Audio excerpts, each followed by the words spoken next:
Hi, so we are suddenly moving to Arizona, so I promise nothing in the next few weeks. I don't know when I'm going to be able to film, if I'm going to be able to film, and I don't promise that the background will be very cute if I do. So, just warning you now. Fancy meeting you here. My name is Brittany, and I make videos documenting my life as a mom with multiple chronic illnesses, both mental and physical. I'm so glad that you stopped by my video, and I would request that at the end, you leave a thumb in whichever direction suits your fancy.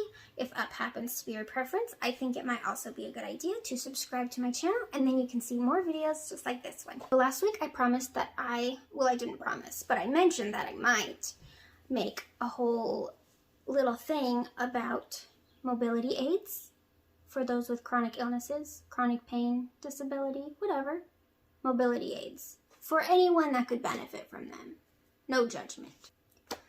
One of my cons in my video from last week was definitely the embarrassment of using a mobility aid out in public. That's a big one. It's hard to get over. So for this video, I have compiled a list of ways that you can build your confidence when you go out for the first few times with a new mobility aid, because it can be hard. First of all, the very first thing that you can do when you decide on your mobility aid is call it whatever you want. It doesn't have to be a walker, or technically what I use is a rollator. I thought about that after I posted that video talking about my walker. It's a rollator if we're going to be technical. But regardless, call it whatever you want. My cane, I usually call my stick, which I've heard a lot of English people just calling it that anyway, so maybe that's just what it's called in other countries.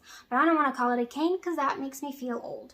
So I call it a stick. You could call it a staff, like you're a wizard, or, whatever. It's funny, whenever I go to Disneyland, I get off the ride and back into my wheelchair, the cast member comes over and they're like pushing it like, here you go. And they're like, your royal carriage, madam, or, whatever. Call it that. Call it your chariot, whatever you want that makes you feel more comfortable. I don't have one for walkers though. Be creative. Or you could name it if that's your thing. At the beginning, when I first got my walker, I called it Walter because I'm very creative. But that was weird. I didn't like it. So now it's just my walker. I've gotten over being old. So it's just my walker. But you can name it whatever you want. Gertrude, Rutherford, Harriet. Be creative. Do what you want. This one can apply to while you're still searching for one to purchase, or right after you've purchased one. You can try and find one that suits your style. Like find one that has a cool pattern on it, or is a bright color if that's your thing, or just all black or all silver if you want to keep it minimal. Whatever suits your style. But I know when I was looking for, I think all of the mobility aids I use, I was trying to look for a cuter one, but they tend to be more expensive. So to get around that, you can buy a practical one within your budget that does what you need but is ugly, and then personalize it. I've seen people on YouTube like getting a cute duct tape and just like wrapping all the rod pieces, the metal bar pieces, in a cute duct tape. Or if you're real brave, you could spray paint it. So I saw somebody who like took all the pieces apart, like unscrewed all the pieces so she could lay out just the metal parts and spray paint them all. And I'm proud of her. I wouldn't be able to have the patience or the energy to do that, but I'm proud of her. Or you could put like stickers on them. That's a good idea. I have a Cricut. I could totally make my own decals and decorate it. I might do that. Later. Oh, something that I did for my walker. I try to remember to get a clip and insert it here. A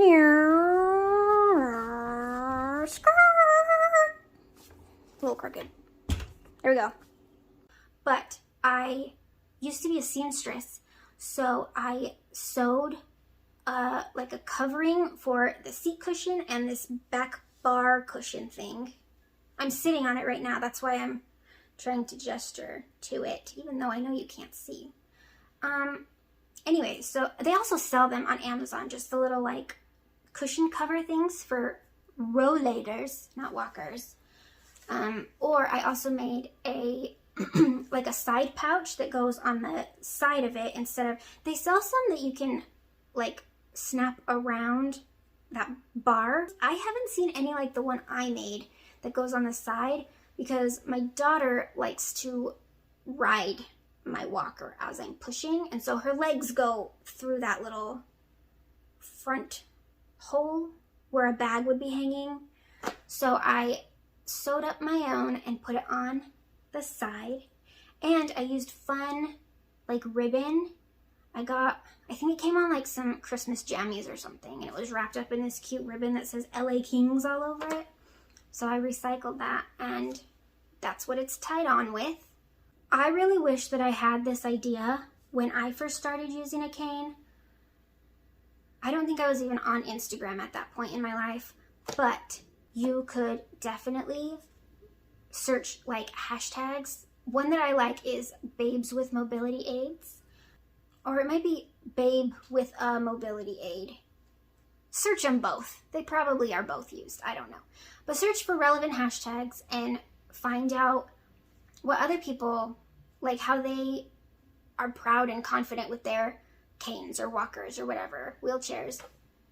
And I just Googled it at first and not that much came up, but I bet Instagram would be helpful now. How to dress with your mobility aid. Because it sounds like you might not think about it, but honestly, like, especially with like a wheelchair, something that you're going to be sitting in, if you want to use your pockets, they're like right in the bend of your hips. So you can't really get in and out of your pockets that easily. So if you can find pants that have the pockets lower down, but especially with a cane, I remember that there was some occasion where I needed to use my cane, but I wanted to dress kind of fancy. So I didn't know if it would be weird to wear like a higher heel with my cane. I know I would have to adjust my cane and make it a little bit taller, but I didn't know if that would be like weird, you know? Like if you already have struggles walking, why are you wearing heels, you know? So I don't know. So you could look up stuff like that. Instagram is probably a good place. I don't promise because I haven't looked, but it sounds like a good place to look up like how to accessorize a mobility aid, how to dress with your mobility aid, stuff like that. And also just to see other confident women or men, you know, out in public using their mobility aids. Like if they can do it, you can do it. At this stage, you can, before you even go out in public, if it would be helpful, practice at home first. Or anywhere in private, just practice. I practiced with my cane before I decided to take it out in public, just like in my living room, down the hall, just at home, so that I knew how to like time my steps with it properly, or how to make sure that I'm not gonna trip over it. Yeah, practice at home first. With whatever mobility aid you're using. I had to practice with my wheelchair too. It's a power chair, and it's like learning to drive a whole new machine. So, I mean, I'm still not the best at it, but I have enough practice under my belt that I can use it in public. It's just, I have to apologize a lot. Like, sorry, if I'm trying to like park it backwards or get out of a tight area, I'm like, sorry, excuse me, I'm gonna take a second. So watch it so I don't run you over, you know. People are usually nice about that. Anyway, practice at home. Okay, now that it is time for you to actually use it in public, take it out for a spin. I would suggest bring a friend with you, because I just find in general, for anybody, the larger group you are in public, the less stupid you feel personally for whatever you're doing. You know what I mean? It's like there's this amount of silliness that you can feel, and if you have more people in your group, it's evenly distributed throughout the group. So if I was gonna go out by myself, I would be like, I just look silly. People are staring. But if I brought my husband with me, it's like, hey, he's being seen with me. Look at this guy. He's a silly ghost too. So it's not just me. We're both silly. So plus they can help with like to calm you down. I feel like amongst my first few times taking it out, I feel like something happened. Maybe somebody stared or made a comment or something. And I had like a full-blown meltdown. I was like crying, and I was like about to have a panic attack, but like it didn't quite reach that level. And my husband was just like, no, it's okay. They don't matter. Like it doesn't, just ignore them. That was stupid. That's their problem. It has nothing to do with you. That was them. It's okay. Calm down. Breathe. Remember, you need this. You're not a fool for needing this. You know, he was there to like calm me down. If the need should arise, a friend is good to have there for support. So I encourage friends. That's it. Now, some extra things just to remember when using a mobility aid, when choosing a mobility aid. You know, just remember, don't let anybody make you feel less than in any way simply because you need more help than they do, because you need a mobility aid, because you have an illness, because you're disabled. No one can make you feel less than just because of that, or really for anything. Don't let anybody make you feel less than.